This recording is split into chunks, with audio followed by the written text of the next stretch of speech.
ಹೆಸರಾದ ಕರ್ನಾಟಕವೆಂದು ಮರುನಾಮಕರಣ ಮಾಡಿದರು. ನಾಡಿಗೆ ಕರ್ನಾಟಕ ಹೆಸರು ನಾಮಕರಣಗೊಂಡು 50 ವರ್ಷಗಳು ತುಂಬಿದ ನೆನಪಿಗಾಗಿ ಸುವರ್ಣ ಸಂಭ್ರಮವನ್ನು ವರ್ಷ ಪೂರ್ತಿ ಆಚರಿಸಬೇಕೆಂದು ಮಾತ್ರ ಪಾತ್ರ ಅಂದಾರಪ್ಪ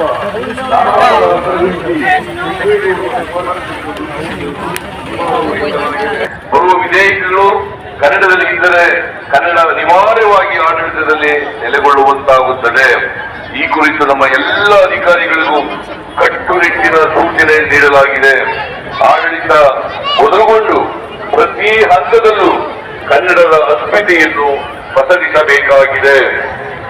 ಸಾಹಿತಿಗಳು ಜನಪರವಾದದ್ದು ಯಾವುದು, ಜನವಿರೋಧಿಯಾದದ್ದು ಯಾವುದು ಎಂಬುದನ್ನು ಯೋಚಿಸಬೇಕಾಗಿದೆ.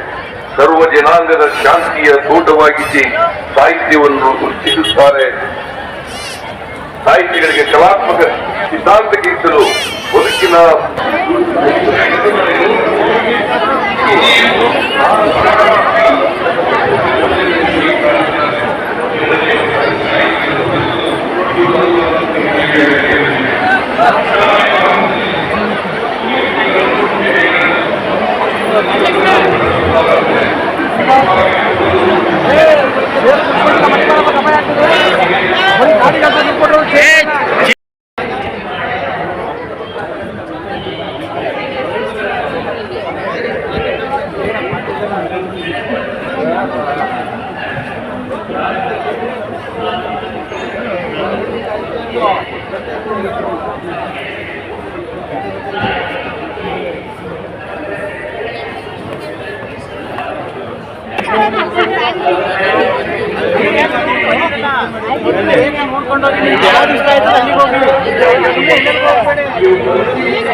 ಜೋರಾದ ಚಪ್ಪಾಳೆಯೊಂದಿಗೆ ಈ ಅಮೂಲ್ಯವಾದ ಕ್ಷಣವನ್ನ ನಾವೆಲ್ಲರೂ ಸಹ ಸೇರಿ ಸವಿಯೋಣ.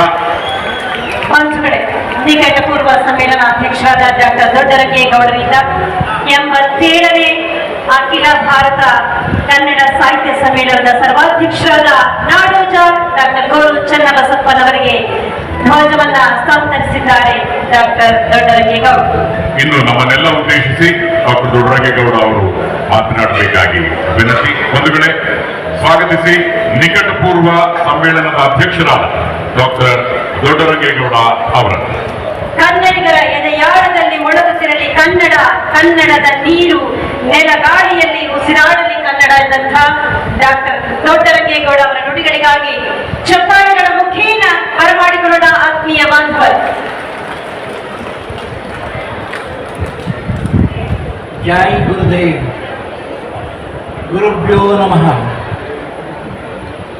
ಅಕ್ಕರೆಯ ಕನ್ನಡ ಬಾಂಧವರೇ, ಕನ್ನಡ ಮನಸ್ಸುಗಳೇ, ನನಗೆ 2 ನಿಮಿಷ ಕಾಲ ಮಾತ್ರ ಅವಕಾಶ ಕೊಟ್ಟಿದ್ದಾರೆ.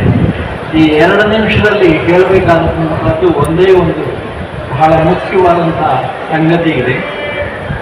ಎಲ್ಲರೂ ವೇದಿಕೆಯಲ್ಲಿ ಇರ್ತಕ್ಕಂಥವರೆಲ್ಲ 2000 ವರ್ಷದ ಕನ್ನಡ ಪರಂಪರೆ ಅಂತ ಹೇಳ್ತಾ ಇದ್ದಾರೆ.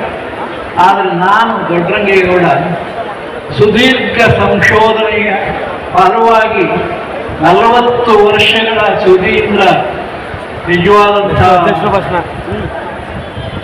ವಾಸ್ತವವಾಗಿ 40 ವರ್ಷ ಅದಕ್ಕೋಸ್ಕರ ಶ್ರಮಿಸಿದ್ದೇನೆ. ದೂರದ ಈಜಿಪ್ಟ್ನಲ್ಲಿ ಸಂಚಾರ ಮಾಡಿದ್ದೇನೆ. ಅಲ್ಲಿ ಊರೊಳ್ ಅನ್ನುವ ಕನ್ನಡ ಪದ ಇದೆ. 5000 ವರ್ಷದ ಇತಿಹಾಸವನ್ನು ಹೊಂದಿದ್ದು ಕನ್ನಡದ ಬೇರುಗಳು, ಕನ್ನಡದ ಸಂಸ್ಕೃತಿ, ರಕಾರ ಮತ್ತು ಲಕಾರ ಎರಡೂ ಕೂಡ ಕನ್ನಡ. ರಕಾರ ರಾ ಬಂಡೀರ ಅಂತೀವಿ, ಲಕಾರ ಕುಳ ಅಂತ ಹೇಳಿ ಕರಿತೀವಿ. ಇಂಥ ಶ್ರೇಷ್ಠ ಕನ್ನಡ ಸಾಹಿತ್ಯ ಈ ಹೊತ್ತು ನಿಜವಾಗಿಯೂ ಕೂಡ BM ಶ್ರೀಕಂಠಯ್ಯನವರ ನಂತರ ಎಷ್ಟೊಂದು ಪ್ರವರ್ಧಮಾನಕ್ಕೆ ಬಂತು ಅಂತಂದ್ರೆ ಬಾರಿಸಬೇಕು. ಬಾರಿಸು ಕನ್ನಡ ಡಿಂಡಿಮವ, ಓ ಕರ್ನಾಟಕ ಹೃದಯ ಶಿವ. ಯಾಕೆ ಅಂತ ನಮ್ಮ ಮುಖ್ಯಮಂತ್ರಿಗಳು ಹೇಳಿದ್ರು, ಕುವೆಂಪು ಅವರ ಮಾತನ್ನ. ನಮಗೆ ಹಲವಾರು ನ್ಯೂನತೆಗಳಿದ್ದಾವೆ, ದೋಷಗಳಿದ್ದಾವೆ, ಕ್ಲೇಶಗಳಿದ್ದಾವೆ, ದ್ವೇಷಗಳಿದ್ದಾವೆ. ಎಲ್ಲವನ್ನು ಕೂಡ ಹೋಗಾಡಿಸ್ಲಿಕ್ಕೋಸ್ಕರ ಇಂಥ ಹಬ್ಬಗಳು ಆವಾಗ ಬರಬೇಕಾಗುತ್ತೆ. ಸೋಮಾರಿಗಳಾಗಿ ಮಲಗಿರ್ತಕ್ಕಂಥವನ್ನು ಮೇಲಕ್ಕೆ ಏಳಿಸಬೇಕು. ಸತ್ತಂತಿಹರನ್ನು ಬಡಿದೆಚ್ಚರಿಸು, ಕಚ್ಚಾಡುವವರನ್ನು ಕೆಳಿಸ್ತಾ ಇದೆ. ಕಚ್ಚಾಡುವವರನ್ನು ಕೂಡಿಸಿ ಒಲಿಸು, ಹೊಟ್ಟೆಯ ಕಿಂಚಿಗೆ ಕಣ್ಣೀರು ಸುರಿಸು, ಒಟ್ಟಿಗೆ ಬಾಡುವ ತೆರೆದರೆ ಹರಸು, ಬಾರಿಸು ಕನ್ನಡ ಡಿಂಡಿಮವ. ಮುಂದುವರೆದ ಮಾತನ್ನ ಅದೇ ಕಾವ್ಯ ಕವನದಲ್ಲಿ ಹೇಳ್ತಾರೆ. ಕ್ಷಯಿಸಿ ಶಿವೇತರ ಕೃತಿಯಲ್ಲಿ ಮಂಗಳಕರವಾಗಿರ್ತಕ್ಕಂಥದ್ದನ್ನು ಯಾರು ಅಲ್ಲಗಳಿತಾರೋ ಅದನ್ನ ಪುನರುಜ್ಜೀವನಗೊಳಿಸಲಿಕ್ಕೋಸ್ಕರ ಮತ್ತು ಕೆಟ್ಟದನ್ನು ಹೋಗಲಾಡಿಸಲಿಕ್ಕೋಸ್ಕರ ಕ್ಷಯಿಸಿ ಶಿವೇತರ ಕೃತಿಯಲ್ಲಿ ಮೂಡಲಿ ಮಂಗಳ ಮತಿಮತಿಯಲ್ಲಿ ಸರ್ವೋದಯವಾಗಲಿ ಸರ್ವರಲ್ಲಿ ಕವಿ ಋಷಿ ಸಂತರ ಆದರ್ಶದಲ್ಲಿ ಸರ್ವೋದಯವಾಗಲಿ ಸರ್ವರಲ್ಲಿ. ಜಗತ್ತಿನಲ್ಲಿ ಸಮಾಜದಲ್ಲಿ ಸರ್ವರಲ್ಲಿ ಕೂಡ ಉದಯ ಪ್ರಗತಿ ಆಗಬೇಕು. ಯಾರ ಮಾರ್ಗದರ್ಶನದಲ್ಲಿ ಅಂದರೆ ಕವಿಗಳ ಋಷಿಗಳ ಮಾರ್ಗದರ್ಶನದಲ್ಲಿ.